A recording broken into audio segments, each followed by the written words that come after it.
I just want to give you a brief introduction to Dr. Coleman.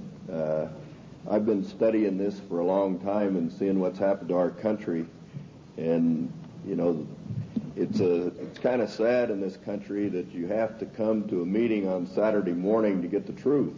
You can't turn on the television because you sure don't get the truth there. So we sure appreciate everybody coming out. But in order to do that, I ran across Dr. Coleman's work. And when you've studied this and looked for the truth, and it's a pleasure to find somebody like Dr. Coleman that'll bring you to a new level of what the real truth, who's really behind what's going on in this country. None of this is an accident. This is orchestrated. This has been planned and plotted and is moving right along. And if the only thing that you can do is be informed and learn what's going on, who's really behind it. And nobody does that better than Dr. Coleman. He's an author of 3 books. He has a table back here. I recommend that you look through his material. It'll bring you to a new level of information as to what's going on in the country as well as the world. And this is the only country left that stands between the country as we know it, or the world as we know it, and the New World Order, which will drastically change everybody's lives, as Dr. Coleman will tell you. But the big difference between Dr. Coleman and some of the other speakers is he's been in most of the places that we're talking about. He's been in Lebanon, Brazil, France, Italy, Spain, England, South Africa, and all over the U.S. And he did this, you know, in his work. He has first-hand experience with most of the things that are going on here. He studied 5 years in the British Museum in London, also in the Cain Museum in Egypt, where he did research on the Black Plague. And, you know, if you study his work or read his work on AIDS, I think it'll shock most of you. In his investigation, you know, through the congressional records. And the congressional records is where most information is in this country. And he would feel very comfortable, you know, in debating the Supreme Court justice on the Constitution at any time, because our Constitution is basically being walked all over at this time. But at this time, I'd like to bring on Dr. Coleman, and let's give a big hand to him, and we appreciate him.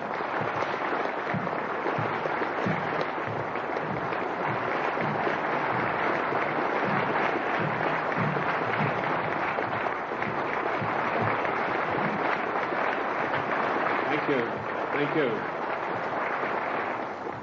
Ladies and gentlemen, thank you for that great welcome. It's indeed a great pleasure for me to be among you here this morning.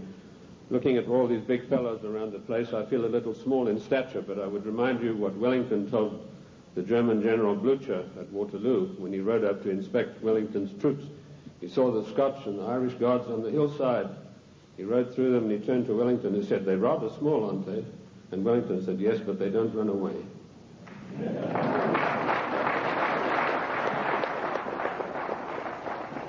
Ladies and gentlemen, I bring you a message of hope, not fear.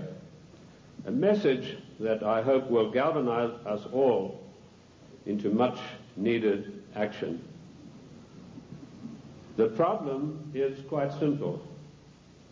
Anarchy and chaos prevails in Washington, D.C.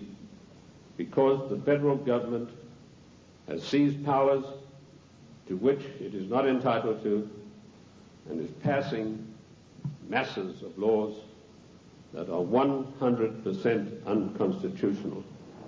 And when you get men setting themselves up as greater than the Constitution of the United States, you get anarchy and eventually tyranny. Now, I'm paranoid. I'm going to admit to you right up front. But let me tell you what the real meaning of the word paranoid is. It is a man or a person who has the ability to link events that seemingly are not connected. That is the true meaning of paranoia, or being paranoid. Of course, it's been used by our enemies, the socialists, the Marxists, the liberals, the so-called progressives, to smear us. How many times haven't I heard it said of me, that fellow's paranoid? Yes, I'm glad to admit it, because I have the ability to connect events that are seemingly unconnected. And when you do that, you begin to arrive at the truth. It's taken me 25 years to come to the conclusions that I have come to. And I want to tell you that one of the biggest things I discovered in my work was the existence of a supranational committee composed of 300 men.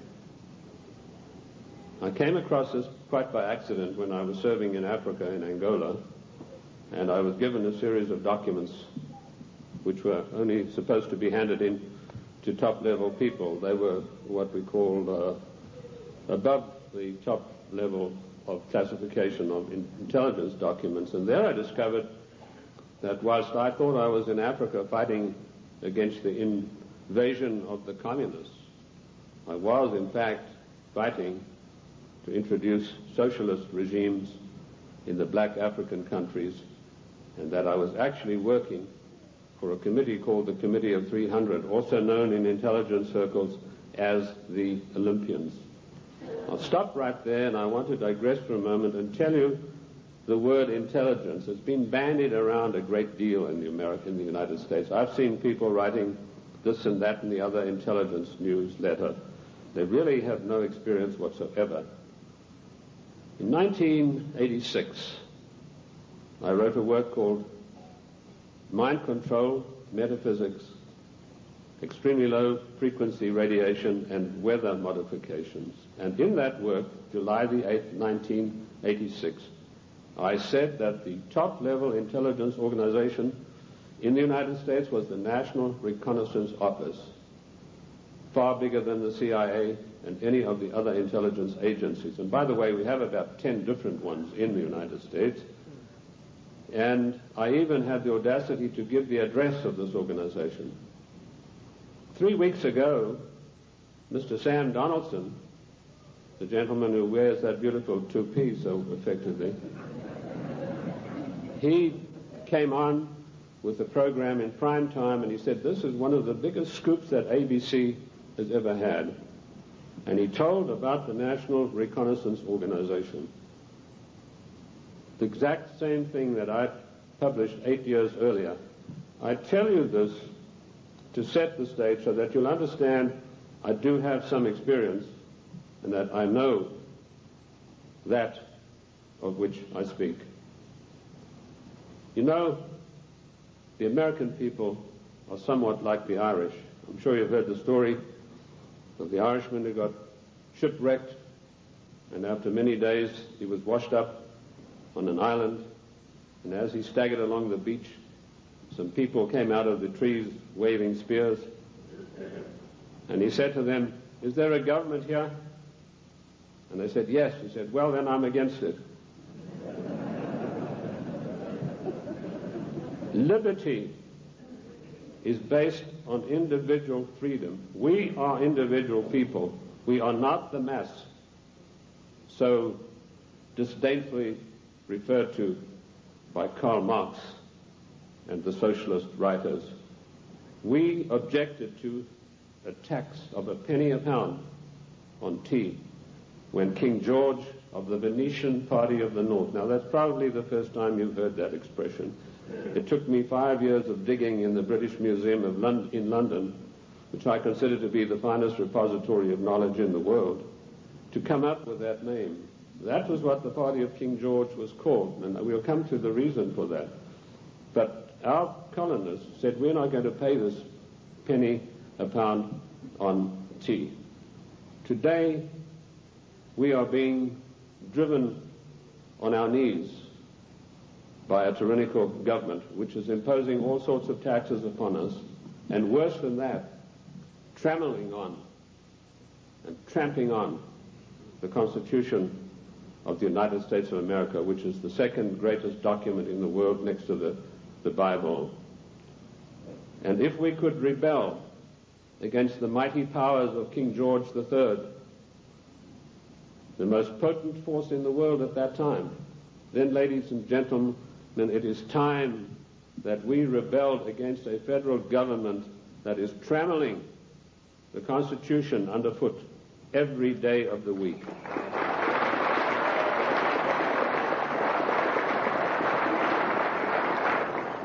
King George III of the Venetian Party of the North did more than that. He sent Adam Smith, a servant of the British East India Company, to formulate a policy which he called free trade.